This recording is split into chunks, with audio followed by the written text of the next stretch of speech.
আসসালামু আলাইকুম এভরিওয়ান। সবাই কেমন আছেন? আশা করি সবাই ভালো আছেন।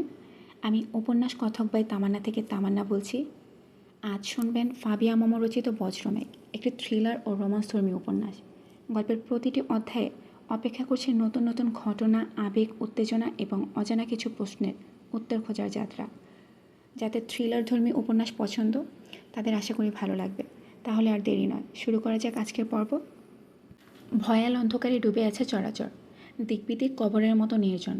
আকাশ ফেটে বজ্রতেজ অন্তরাত্মা কাঁপিয়ে দিচ্ছে। প্রকৃতির রূঢ় অশনি চেহারা এক ঘনঘটা দুর্যোগের পূর্বাভাস। বনবনানী ঘেরা নিশ্ছিদ্র জঙ্গলে বসে আছে মাহবুব বিশ্বাস। ব্যাপক রক্তাক্ত, ক্ষতবিক্ষত, মাথার ডান পাশ ফাটা। চুইয়ে চুইয়ে রক্ত গড়িয়ে গায়ের শুভ্র শার্টকে রক্তবর্ণে ছেয়ে ফেলেছে। গোমট অন্ধকারে চারপাশ এমন ঝাপসা, দিনের উজ্জ্বল আলোকে দুঃস্বপ্ন বলে ভ্রম হয়। কখনো কল্পনাও করেনি মাহবুব সভ্যনগরী ঢাকার বাইরে এমন নৃশংসতা লুকানো, এমন অপ্রকাশ্য ভয়াবহতা অতি লোহমর্ষক।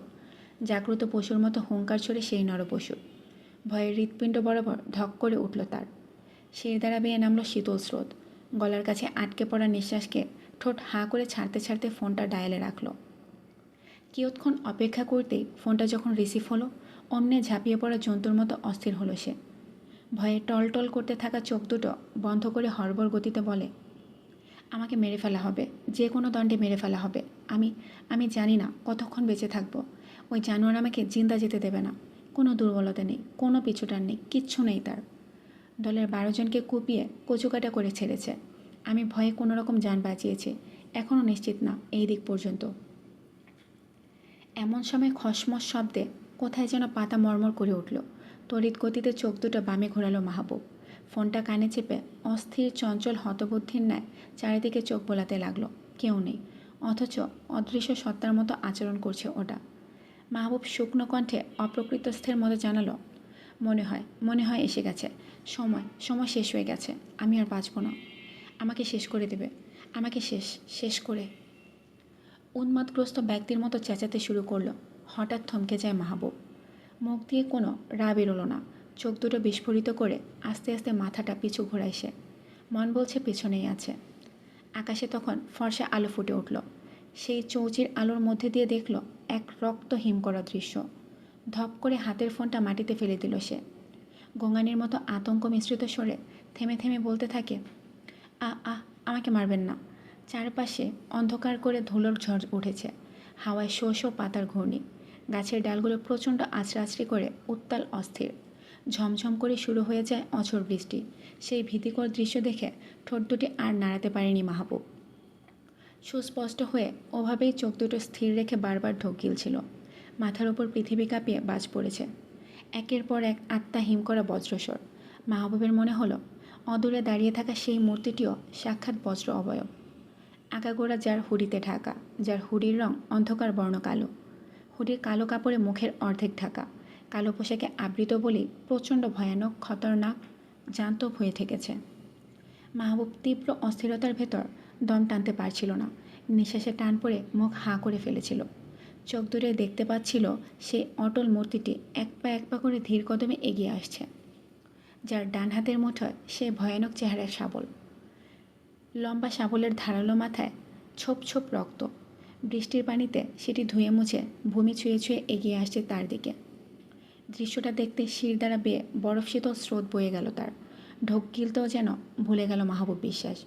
রক্তাক্ত ঠোঁট দুটো কাঁপাতে কাঁপাতে সে বলতে থাকলো, আমাকে মারবেন না, আমাকে মারবেন না আপনি। আমার ভুল হয়েছে বলে আমি স্বীকার করছি। আমি আপনাকে কথা দিচ্ছি, কাউকে এক বিন্দু জানতে দিব না। যা দেখেছি, যা জেনেছি সব এই দণ্ডে ভুলে যাব। আমি এই দেশ ছেড়ে এক্ষুনি পালানোর জন্য। হঠাৎ কানে স্বজাতীয় ফিসফিস ধ্বনিটি শুনতে পেল।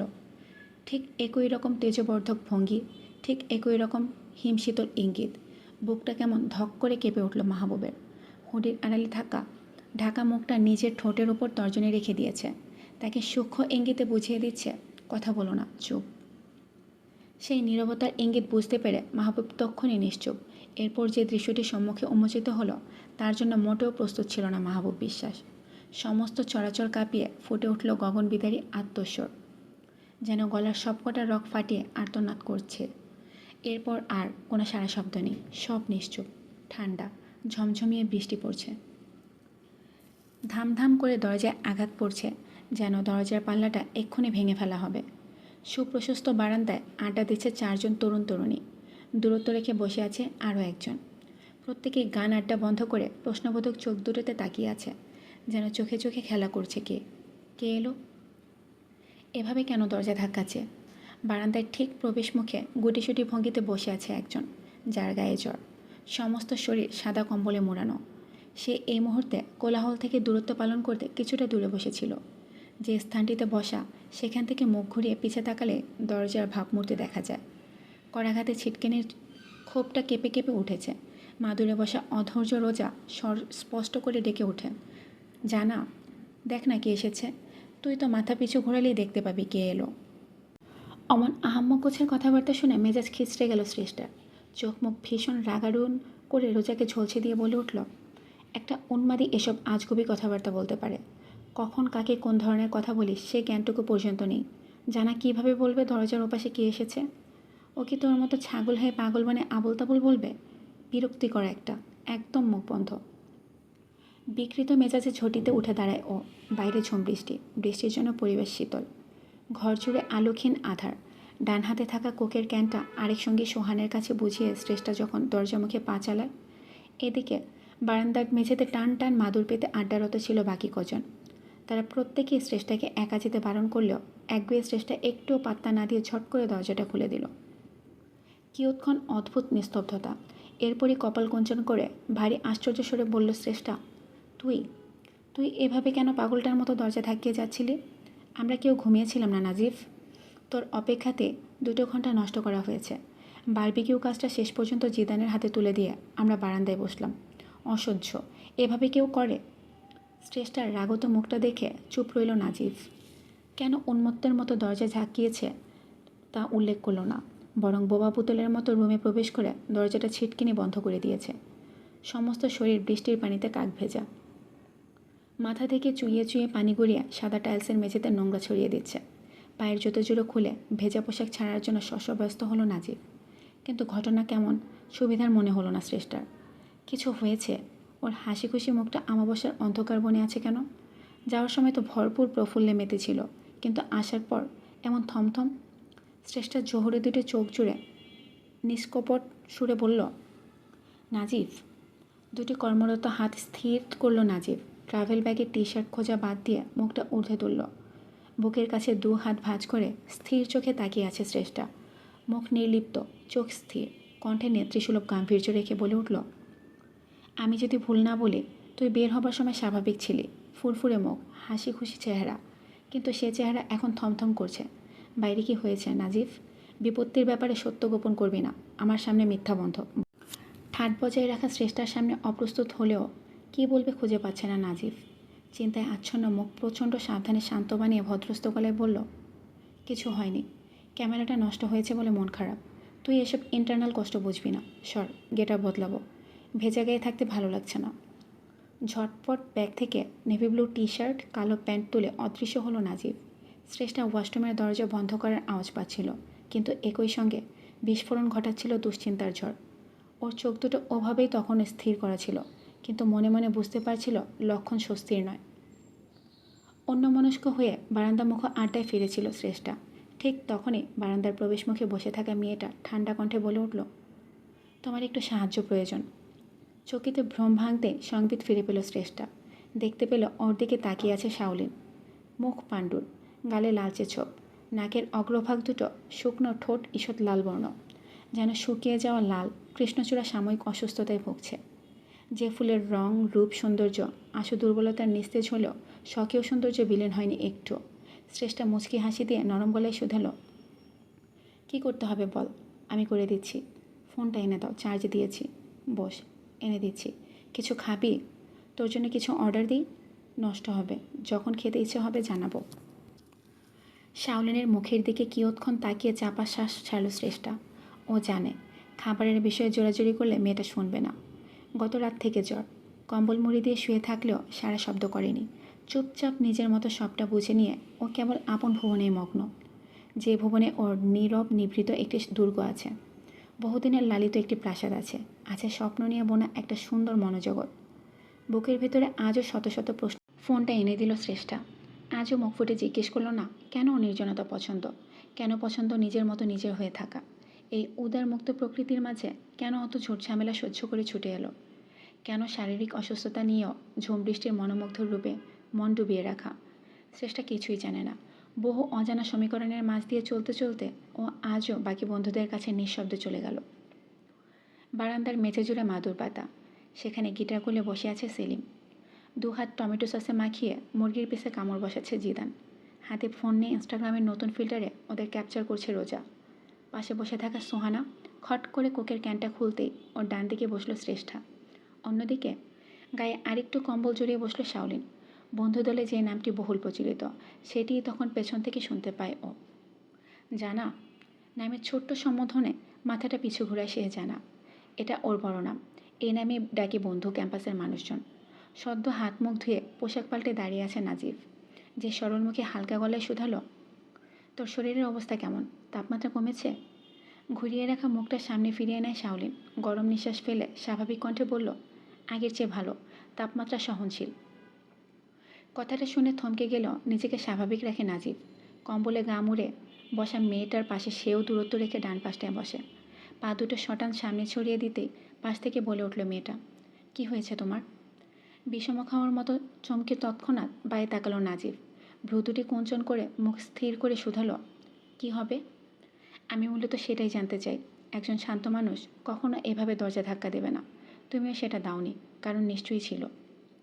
নাজিফের মুখ নিকোষ আধারের মতো কালো বনে গেল। ঝটিতি মুখটা বাদিক থেকে ফিরিয়ে আনলো সে।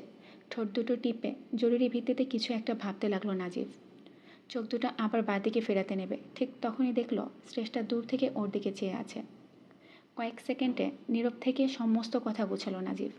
এলোমেলো শব্দগুলো গোছগাছ করে বলল, প্রথমেই বলবো। একটু থামলো নাজিফ। আশু ঝড়টা সহ্যের জন্য খানিকটা প্রস্তুত করে বলল, তোরা কেউ প্যানিক করবি না। এখন প্যানিক করার মতো পরিস্থিতি নেই। তুই যেভাবে কাউন্টার করছিস বিষয়টা ওরকম সিরিয়াসই জানা। বাইরে গুরুতর একটি ঘটনা ঘটেছে, সবাই আতঙ্কে আছে। এখানে গুটি কতক যে কটা রিসোর্ট আছে তারা সবাই তল্পা গুটিয়ে চটজলদি পালাচ্ছে। পরিস্থিতি ভালো নেই। আমি ভেবেছিলাম তোরা খবরটা পেয়ে গেছিস, তাই ওভাবে দরজা ধাক্কা দিচ্ছিলাম। আর আমাদের হোটেল থেকে। কথাটা বলতে গিয়ে আবারও থেমে যায় নাজিব। সে লক্ষ্য করেনি তার কথা শুরু হতে সমস্ত আড্ডা অজান্তে ওদিকে থমকে স্থির। সেলিম সহ বাকিরা প্রশ্নবিদ্ধ চোখে তাকিয়ে আছে তখন। নাজিব আরও একটু গুছিয়ে সরাসরি ব্যাপারটা বলে উঠল, হোটেল ম্যানেজার বলেছে এক্ষুনি এখান থেকে চলে যেতে হবে। পরিস্থিতি সুবিধার না। এখান থেকে মাত্র 1.5 মাইল দূরে খুবই ভয়ঙ্কর একটি খুন হয়েছে। পুরো বডিটার 4 টুকরো করে মাথা থেতলে। উফ, ব্রুটালি মার্ডার কেস। খুনি হয়তো এখনও আশেপাশেই আছে। এই ভয়ে আমাদের হোটেল থেকে দ্রুত বেরোতে বলেছে। ম্যানেজার ঘন্টা 2-এর মধ্যেই হোটেলটা বন্ধ করে পালাবে। কথাটা শেষ হতে না হতে 4 জন সমস্বরে বিস্ফোরণ ঘটিয়ে বলল, কি? দরজার চৌকাঠে বসা শাওলিন অবাক চোখে তাকিয়ে আছে। ও বাকিদের মতো চিৎকার না করলেও বরাবরের মতো ঠান্ডা। মুখটা বাঁদিকে ফেরাতেই ওদিকে বসা শুধু শ্রেষ্ঠার দিকে স্বাভাবিক কণ্ঠে বলল, দেরি করাটা ঠিক হবে না শ্রেষ্ঠা। হোটেল বন্ধ করে দিলে মহাবিপদে পড়তে হবে। ওনারা নিশ্চয়ই এমনি এমনি প্রোটোকল ভাঙছে না। তুমি উঠো। শ্রেষ্ঠা হাসূচক মাথাটা নাড়িয়ে দিতে ঝটপট উঠে দাঁড়ালো। ওর দেখা দেখি সেলিম, জিদান, রোজা ও সোহানা কাঠপুতুলের মতো সব কিছু গোছাতে দ্রুত ছুটে গেল। 3 দিনের ট্যুরে প্রত্যেকের ব্যাগ যথেষ্ট অগোছালো। এখনও হাতে 1 দিন বাকি আছে, কিন্তু তন্মধ্যে যে মারাত্মক ঘটনাটা ঘটল, এতে করে জানের ওপর চরম মৃত্যু ঝুঁকি বাড়ছে। হঠাৎ দরজায় ঠক ঠক শব্দ করাঘাত পড়লে দরজাটা খুলল সেলিম। বাকি সবাই চুপ। সবাই ব্যস্ত চোখে দেখল হোটেল ম্যানেজার কেমন উদ্ভ্রান্তের মতো ঢোক গিলছে। ভদ্রলোক ওদের চেক আউট করতে বলছে। 1 ঘন্টার ভেতর পুরো হোটেল বন্ধ করে ট্যুরিস্ট ক্যাম্পের দিকে রওনা দিতে হবে। কথা শুনে সম্মতি জানিয়ে দ্রুত কাজে হাত ছোটালো ওরা। দেরি করা যাবে না। একমাত্র শাওলিন ব্যতীত সবারই ট্রাভেল ব্যাগ গোছাতে সমস্যা হচ্ছে। এদিকে শাওলিন হাত মুখ ধুয়ে সব কিছু গুছিয়ে কী যেন ভেবে টিভিটা অন করে। যদি সব ভদ্রস্থ থাকে তবে আজই ঢাকার পথে রওনা দেওয়া উত্তম। টিভিটা চালু হতেই বিছানায় বসলো শাওলিন। বাকিরা হই হুল্লোড় করে যার যার লাগেজে তৎপর। হঠাৎ টিভির একটি সংবাদ পাঠের দৃষ্টি আটকালো ওদের। টিভির পর্দায় ফলো আপ করে দেখাচ্ছে আকস্মিক এক পাহাড় ধস। পার্বত্য অঞ্চলে আটকা পড়েছে কয়েকশো পর্যটক। নিচে ব্রেকিং নিউজে যাচ্ছে, ঢাকা চট্টগ্রাম মহাসড়কে 2টি বাসের গুরুতর সংঘর্ষ। দীর্ঘ যানজটে মানুষের চরম ভোগান্তি। একের পর এক অতর্কিত সংবাদে কেউ মিনিট কথা বলতে পারল না। অভূতপূর্ব এক শঙ্কার ভেতর আচ্ছন্ন হলো সবাই। কি হচ্ছে এখানে? ভাগ্যসারথি কোন পথে চালিত করছে? এ কেমন ভয়াবহ সর্বনাশ! জিদান বিছানা থেকে রিমোট তুলে টিভিটা বন্ধ করে দেয়। সকলের উদ্দেশ্যে ভীষণ শান্ত গলায় বলে, শোন, এখন আমাদের একজোট থাকতে হবে। ভয় পেলে চলবে না। এখানে থাকাটা একদম নিরাপদ নয়। কেউ এখন আর দেরি করিস না। তাড়াতাড়ি হাত চালা, ব্যাগ গোছা। এক এক করে সব নিচে নাম। যা ঠিক করার আমরা গাড়িতে বসে বসে ঠিক করে নিব। সেলিম শোন। জিদানের ডাকে মুখ ফিরে তাকালো সেলিম। গিটারের কেসে গিটার ঢুকানো স্থগিত করে বলল, জলদি বল। তুই গিটারটা নাজিফের কাছে দিয়ে সর্বপ্রথম গাড়িটা স্টার্ট করবি। ড্রাইভ কে করবে আপাতত ওটা পরে দেখছি। আমি আর শ্রেষ্ঠা চেক আউটের সব ফর্মালিটিস পূরণ করব। আর এদিকে লাগেজগুলো হোটেলের দুটো ছোকরাকে ডেকে ফটাফট তুলে ফেল। ওকে, ডান। আর কিছু? আর কথাটার মধ্যে সূক্ষ্ম ইঙ্গিত রেখে থামলো জিদান। চোখটা আস্তে করে বিছানায় বসা শাওলিনের উপর ঘুরিয়ে নিয়ে এসে শাওলিন নীরব থাকলো। যথাযথ ইঙ্গিতটা বুঝতে পেরে সুতেজি গলায় বলল, আমার কোনো সাহায্যের দরকার নেই। ভাবনার জন্য ধন্যবাদ। হাঁটা চলার মতো পর্যাপ্ত বল আছে। রোজার জন্য এগিয়ে এলে ভালো দেখায়। এর ডান পায়ের বুড়ো আঙ্গুল চোট পেয়েছে, নখটা নেই। বৃষ্টির পানি ওখানটা লাগলে সমস্যা হবে। হো, ছোট করে জবাব রাখলো জিদান। বুঝতে আর বাকি নেই শাওলিন ওদের সাহায্য প্রার্থী নয়, বরং যার সবচেয়ে বেশি সাহায্য প্রয়োজন ও তাকে আঙ্গুল উঁচু করে দেখিয়ে দিয়েছে। সেলিম মনে মনে সূক্ষ্ম অপমানে আক্রান্ত হলে উপস্থিত সবার সামনে প্রকাশ করল না, নীরব থাকলো। মিনিট দশেকের ভেতর সবাই স্ব কাজে ছুটে গেল। গাড়িতে স্টার্ট দিল সেলিম। একে একে সবাই দ্রুত গাড়িতে চলে বসল। গাড়িটা অবশ্য ড্রাইভ করবে নাজিফ। মৃদু কাঁপুনি তুলে জড়তা ভাঙতে নির্জন পথ দিয়ে যাত্রা করল গাড়িটি। দুপাশে ঘন নিবিড় বন, বন জঙ্গল ঘেরা পরিবেশ। মাছ দিয়ে বয়ে চলা আঁকাবাঁকা সাপের মতো শুনশান রাস্তা। সেই নির্জন রাস্তার ওপর দিয়ে ঝুম বৃষ্টি মেখে মেখে খুব সাবধানে দক্ষতার সাথে ড্রাইভ করছে নাজিব।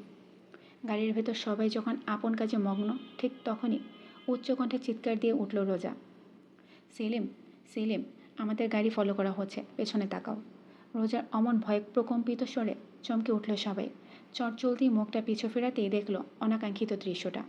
গাড়ির পেছনে ঝাপসা ঘোলা অস্বচ্ছ কাচে বৃষ্টির আলাপন নামছে।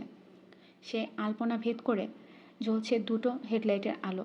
জলজল করতে থাকা ফর্সা আলো দুটো কেমন বিপজ্জনক বলে মনে হচ্ছে। সেলিম কিছু একটা ভেবে দ্রুত পাশ থেকে নাজিফকে বলে উঠল, নাজিফ, সাইড দ্য কার। দেখ আমাদের ওভারটেক করে কিনা। যদি গাড়িটা না যায় তাহলে এক্ষুনি আমাদের সেফ জোনে ছোটা লাগবে। নাজিফ কথা মতো প্রচণ্ড কৌশলের সাথে গাড়িটা একপাশে চাপিয়ে আনে। খেয়াল রাখলো যেন এই গাড়িটা নিয়ন্ত্রণের বাইরে না যায়। চোখ কান সতর্ক ভঙ্গিতে খোলা রেখে স্টিয়ারিং খামচে ধরল সে। বা পাশে বসা সেলিম তখনও মুখটা পিছু ঘুরিয়ে তাকিয়ে আছে। এই গাড়িটা আসছে, আসছে। চট করে নিচের অধরে দাঁত চেপে ধরল সেলিম। অপেক্ষা করতে করতেই দেখলো সাদা গাড়িটা 50 মিটার দূরত্বে আসলো। আস্তে আস্তে স্থির হচ্ছে ওটা। তার মানে ফলো করছে। ঠিক পেছনেই দাঁড়িয়ে আছে গাড়িটা। নড়ছে না ওটা। দুটো ফর্সা হেডলাইটের আলো জলজল করে জ্বলে আছে। যেন জান্তব দুটো চোখ। ভারী বর্ষায় গর্জন করছে বিক্ষুব্ধ প্রকৃতি। অশান্ত সেই ভারী বর্ষণে বুকের ভেতরটা শক্ত করে বলল সেলিম, একটা অচেনা গাড়ি এমনি পিছু পিছু আসবে না। গাড়িটা সাইডে চাপিয়ে রাস্তা পর্যন্ত দেওয়া হয়েছে। তারপরও গাড়িটা সরছে না। একটা অদ্ভুত গাড়ি কোনো কারণ ছাড়াই ফলো করবে। 18 কিলোমিটার সামনে পাহাড়ি ধস, সামনে রোড ব্লক। ঘটনা এখানে কি দাঁড়াচ্ছে? আমাদের জলদি এখান থেকে পালাতে হবে না জিভ। দ্রুত ব্যাকআপ ধর। কথাগুলো শুনে বরফের মতো জমে গেল রোজা।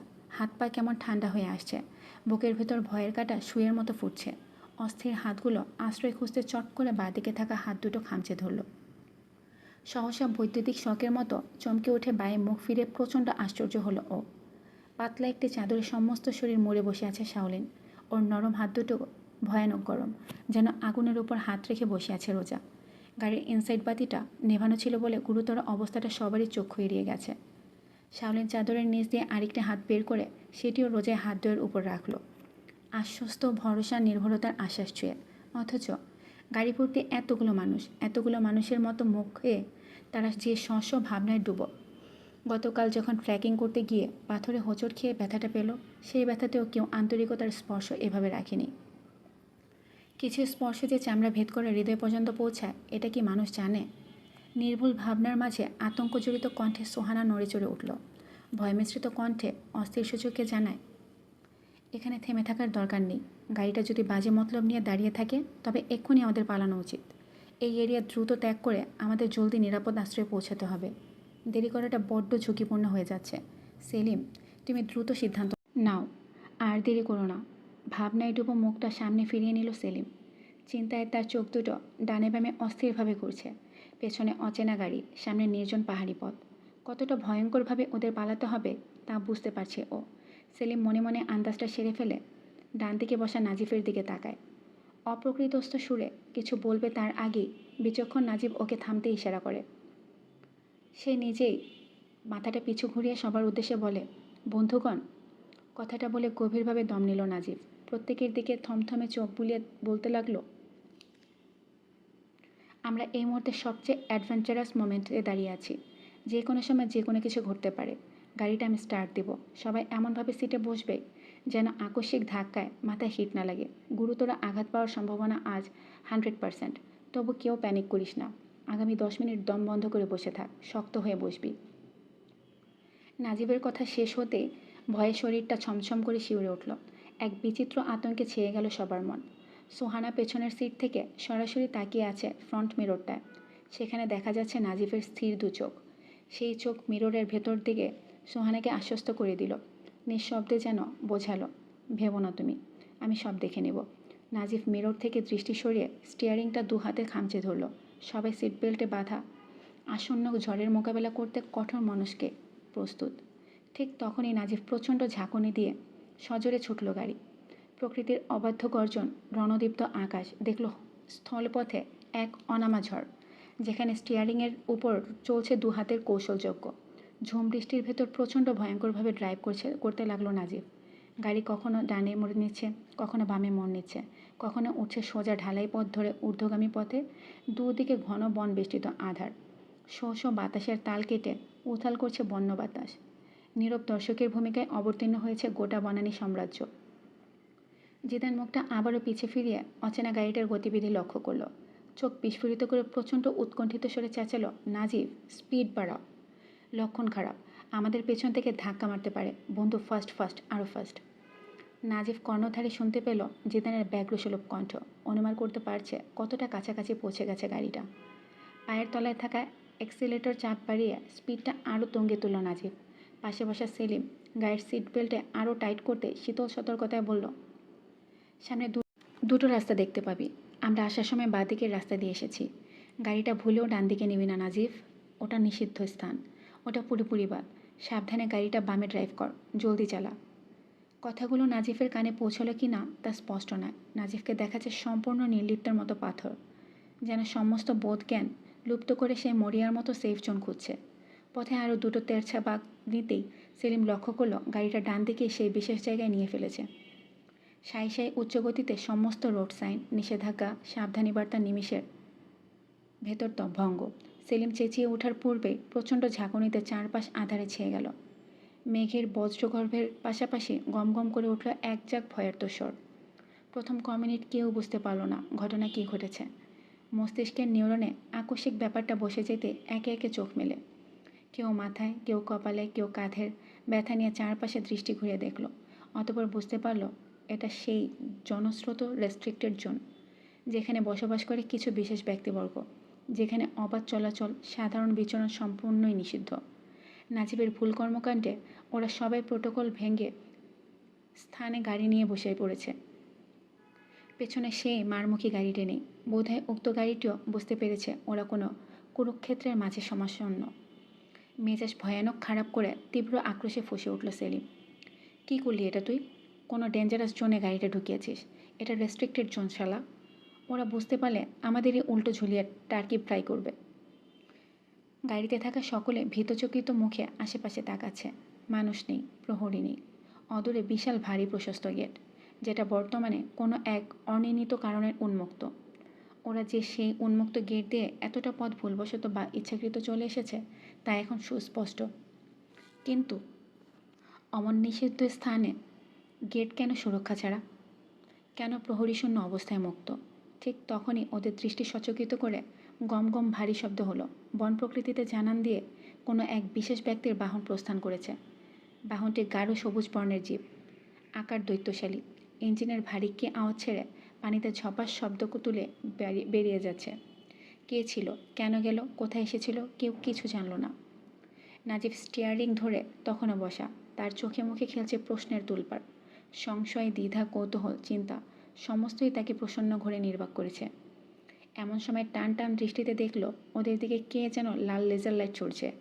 ইঙ্গিতটা বুঝতে পেরে আর বাকি রইল না তাদের কোনো কিছু বোঝার। পেছন থেকে চতুর্বুদ্ধির জিদান আগাম ইঙ্গিতে বলল, মাথা ঠান্ডা রাখবি, খবরদার বাজে ব্যবহার করে বিপদ ডাকবি না, সব কিছু ভদ্র। পানিতে ছপ ছপ পা ফেলে বৃষ্টি মাথায় এগিয়ে আসছে কেউ, হাতে টর্চ, অন্য হাতে লেজার লাইট।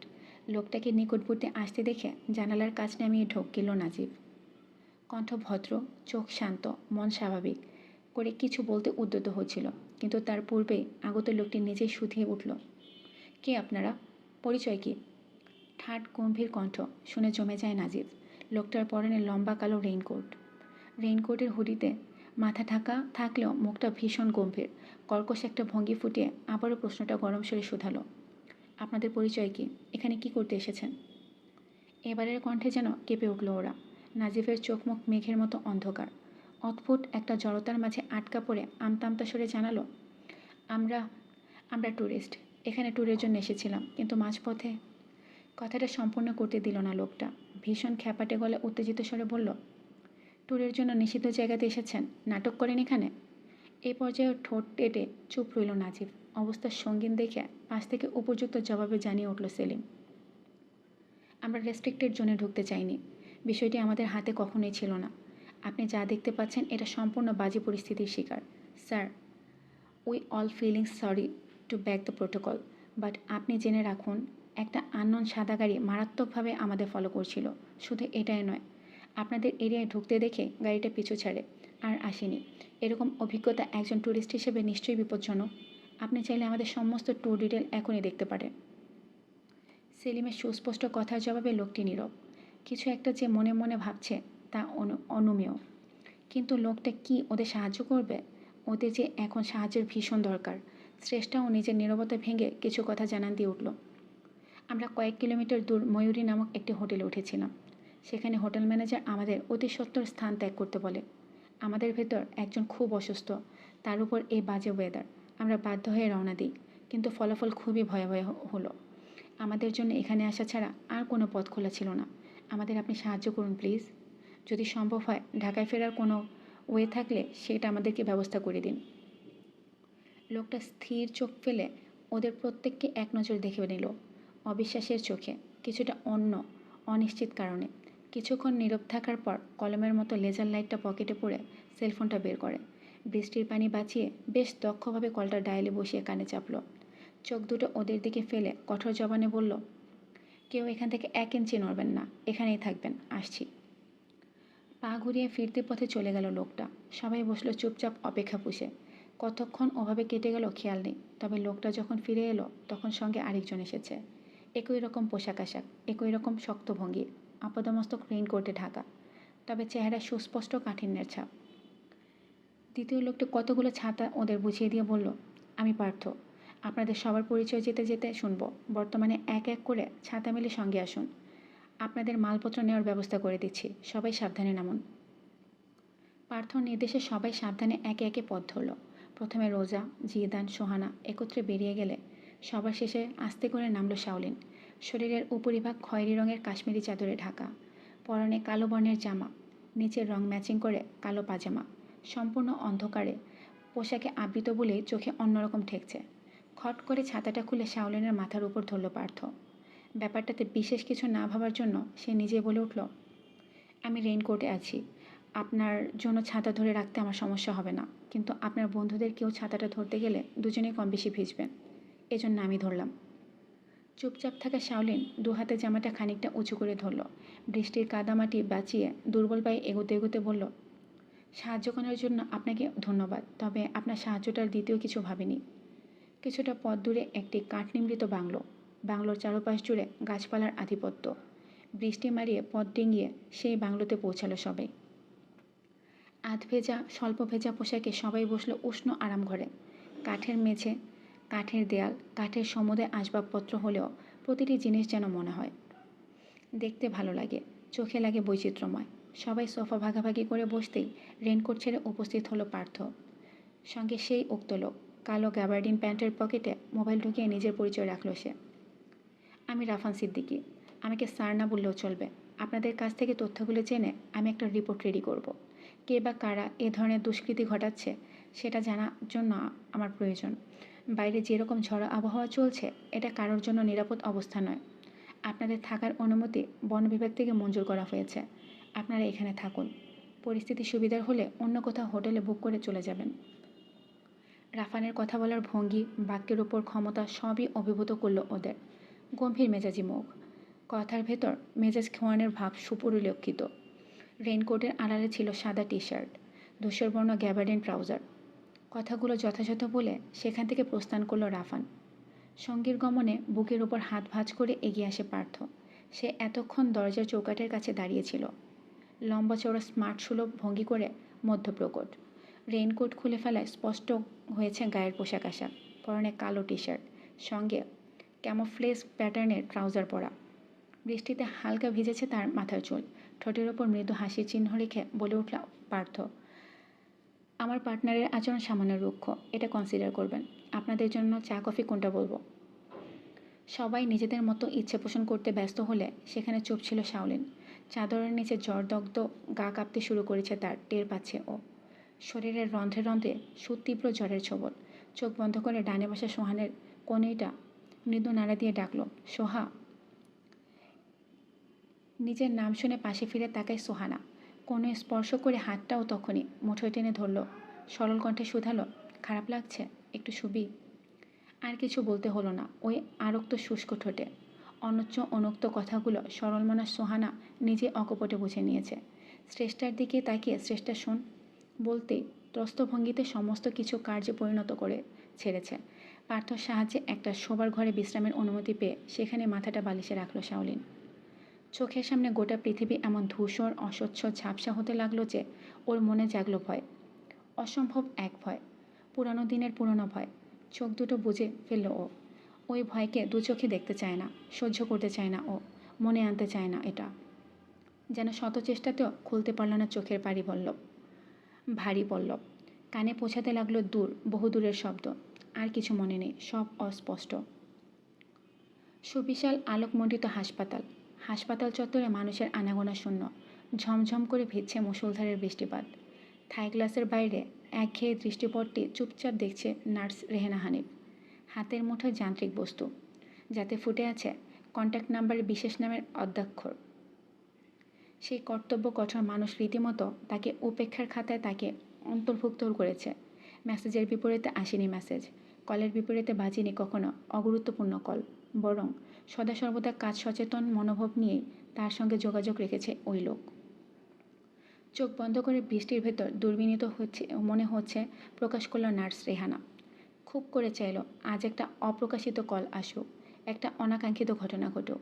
সব নিয়তির চালে পরিপূর্ণ হোক আজ, কিছু ঘটুক, কিছু হোক আজ। তীব্র কঠিন চাওয়ার চোখ দুটো আকাশেই রাখল রেহানা। হুড় হুড় করে বেরিয়ে গেল অখণ্ড সময়। হাতের মুঠো দৃঢ় থেকে প্রচণ্ড দৃঢ় করল সে।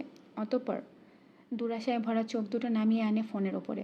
না, কল নেই, হয়তো আসবেও না। ঠোঁট গোল করে শ্বাস ছাড়তে ছাড়তে চলে যেতে নেয় রেহানা নাজিফ। হঠাৎ ভুম ভুম কাঁপুনে পরিচিত শব্দ বেজে উঠল। ঝটিতে চোখ তুলে ফোনে তাকালো রেহানা। আশ্চর্যে স্তব্ধীভূত হয়ে থমকে রইল। এমন সময় শুনশান সেই হাসপাতাল চত্বরে হর্নের পর হর্ন যেন গম গম করে উঠছে। সদর দরজাটা ঘর ঘর করে খোলার আওয়াজ। কি হচ্ছে কি বাইরে? আকস্মিক ঘটনায় কি হলো কিচ্ছু বুঝতে পারছে না নার্স হানিফ। দ্রুত কানে ফোন চেপে দৌড়ে গেল জানালার কাছে। নিজের চোখ বিস্ফোরিত করে দেখল সেই সবুজ জীব। কম্পিত স্বরে বলল রেহানা, হ্যালো স্যার। কলের ওপাশ থেকে ব্যস্ত ভঙ্গিতে জবাব ছুড়ল কেউ। নিচে নেমে যান, আর্জেন্ট নার্স হানিফ। রাফানের সঙ্গে যারা এসেছে তাদের পূর্ণ সহযোগিতা করুন। তীব্র অস্থিরতায় নিচের ওষ্ঠে দাঁত বসালো রেহানা। মাথাটা হ্যাঁ সূচক নাড়াতেই আশ্বস্তের কণ্ঠে জানান দিল, আমি ব্যাপারটা দেখছি, আপনি নিশ্চিন্ত থাকুন। আর একটা শব্দও ব্যয় করল না নার্স হানিফ। অক্ষরে অক্ষরে কথা মেনে সে তখনই ধপধপ শব্দে সিঁড়ি ভেঙে নিচে নামল। হাতের ফোনটা অ্যাপ্রনের পকেটে ঢুকিয়ে দৌড়ে ওয়ার্ড বয়দের ডাকল সে। তাদের মধ্যে কজন বাইরে ছুট দিল রেহেনা বাকি কাজে ব্যস্ত হয়। সদ্য ইন্টার্ন করতে আসা নার্স। ফাইরুজ প্রচণ্ড উত্তেজিত স্বরে চেঁচিয়ে ডাকছে, রেহানা আপু, আপু, আপনি কোথায় আছেন? তাড়াতাড়ি আসুন, আপনি এক্ষুনি। ফাইরুজের উচ্চ কণ্ঠে পিলে চমকে তাকায় রেহানা।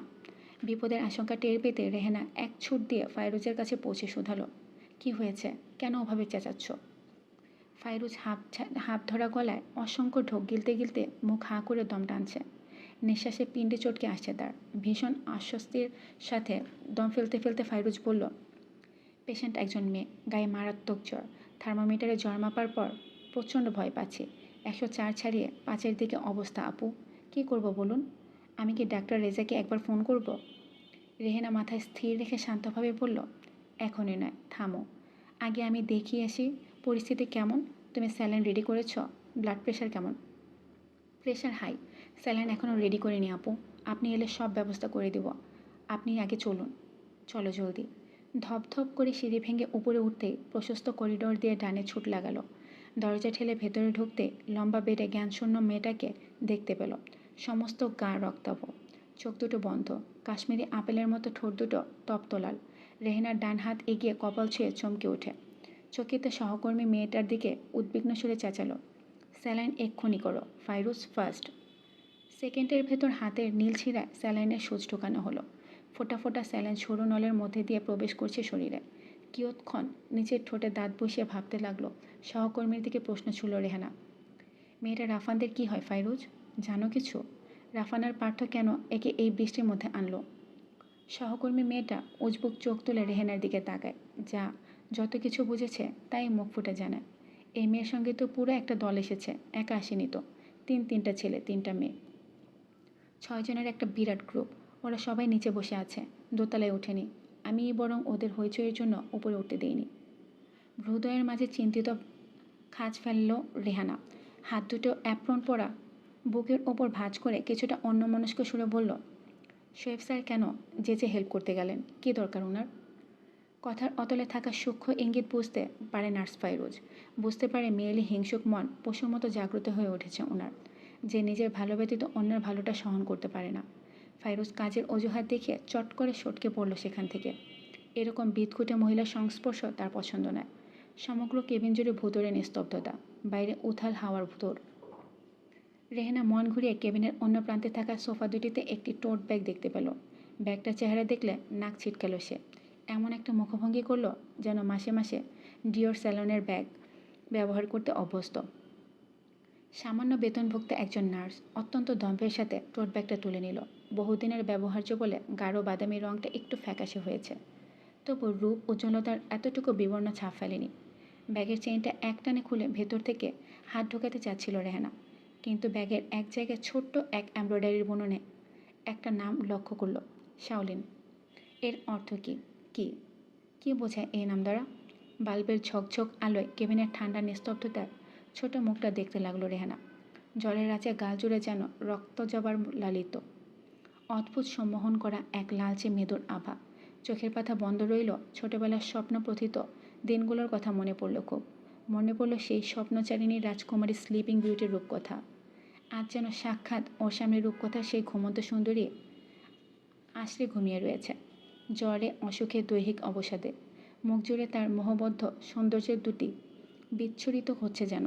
কি সুন্দর, কি স্নিগ্ধ, কি অপার ঘোর লাগানো রূপকহ কি!